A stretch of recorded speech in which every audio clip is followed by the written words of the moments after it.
big surprise, Justin Trudeau skipped out on work today, but not to worry, Chrystia Freeland took his place, and well, it's not really any better. And it's hard to say which one or which one of them is worse at their job, whether it's Freeland, Trudeau, or Jagmeet, or any of the Liberals or NDP, but I'll leave that up to you to decide. Welcome back to another video, everybody. Before we get into it, I do want to encourage everyone to smash the like button and subscribe if you haven't yet already, and I hope you consider turning post notifications on so you can add a layer of insurance to make sure you can actually be notified of upcoming videos, but more specifically and importantly, live streams. Your live stream question period every single time, every single day that it is actually in Parliament, and it happens at 11 a.m. Pacific Standard, which would be 2 p.m.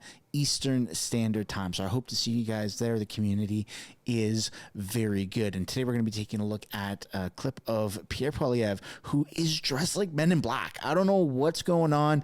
Since he got rid of his glasses, he's done something to his hair. He's made himself look very, very presentable, like more so than he was before. He's looking like a real, I guess one could argue, a Chad. And his suit today, his suit of choice, is very complimentary. And yeah, I don't know. I don't want to say too much more without sounding like a bit of a fangirl, but yeah, he looks pretty good. So we have Pierre Poilievre up against Freeland. You think you're going to like it? I certainly do. Sit back, relax, and enjoy the clip. Questions orales. Oral questions. Questions orales. I noticed the House Speaker did it the opposite this time. Yo! Of this Prime Minister. Is it just me, or does that black suit with the black tie look are working to fix the budget, stop crime, and build homes, but the Prime Minister not only wants to impose a new 17 cents a litre tax on gas with the support of the NDP and the Bloc, he now wants to impose a decree to close the forestry sector in Quebec. Why does the Prime Minister want Men in Black step on Quebec's jurisdiction to kill jobs in the forestry sector? The Honourable Deputy Prime Minister and Minister of Finance. Mr. Speaker.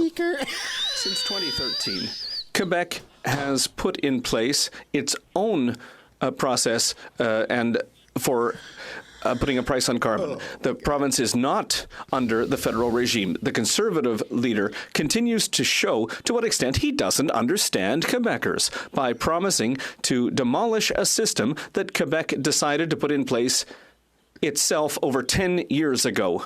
It's the Conservative leader who does not respect provincial jurisdiction. The Honourable Leader of the Official Opposition. Apparently, there was an interpretation Someone error. in the comments said the question was about the forestry sector. Pierre's Mr. wearing Speaker, a black suit with a Prime black Minister tie because wants he's to mourning for close the with Liberals. a decree which violates Quebec's jurisdiction. Meanwhile, common sense Conservatives want to defend workers in the forestry sector. Meanwhile, in the Journal de Montréal, we read that these people are hungry. People have had to, the police have had to intervene twice in distributing food baskets. So why is the Prime Minister, with his tax and inflationary deficits, continuing to make people hungry? The Honourable Minister of Finance. Mr. Speaker.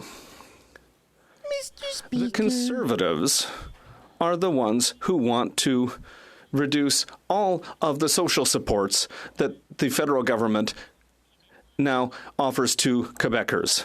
The only thing that the Conservatives understand how to do is cut, cut, cut. They want to cut support for those less fortunate, but we will be there.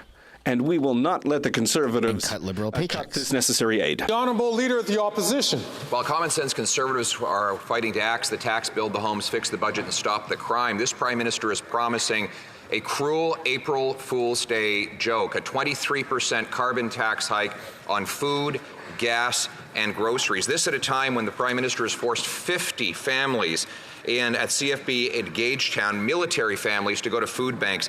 2 million Canadians every month going to those same food banks, 8,000 as part of a Facebook group where they share tips on eating out of dumpsters. Insane. Will the Prime Minister gain some compassion and some common sense and spike the hike?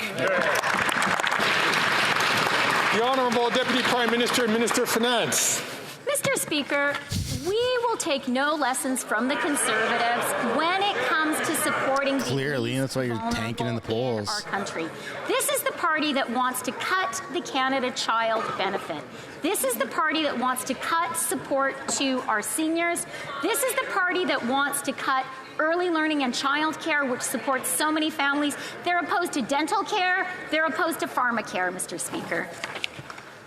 Honourable Leader of the Opposition. Fear and falsehoods to distract from the fact that after 8 years of this Prime Minister, he's not worth the cost, and neither is his carbon tax, which will cost the average Ontario family this coming year $1,674.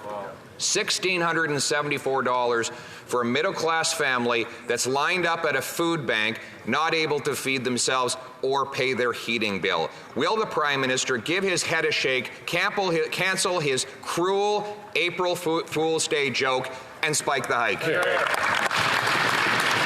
The Honourable Deputy Prime Minister and Minister of Finance.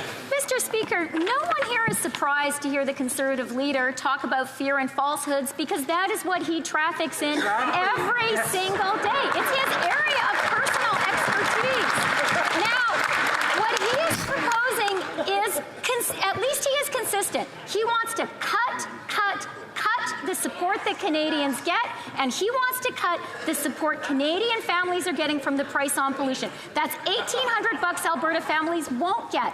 That's $1,120 Ontario families won't get. Cut. All they know how to do. Yeah, and they're going to save a lot of money by not paying the carbon tax.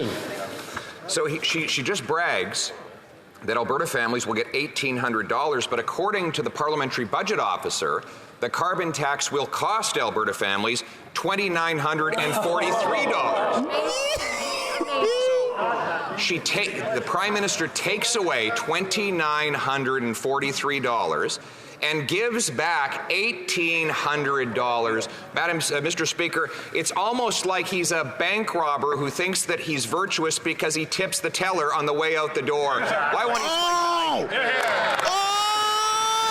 Oh! He did it again! Deputy Drop some W's in the chat, folks.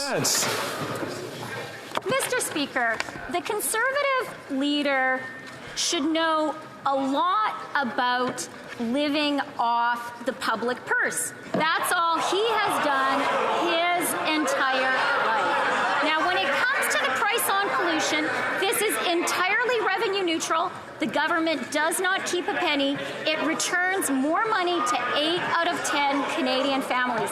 That's a good deal for Canadians, Mr. Speaker. Partisan attacks, eh? The Honourable Member for La Prairie. That's the end of the video, everybody. I hope you enjoyed it. I'd just like to remind everyone to smash the like button and subscribe if you haven't yet already. We are very close to 100,000 subscribers, and the only way we're going to get there is if you actually take the time to subscribe. Thanks for watching, and I'll see you in the next one. Bye for now.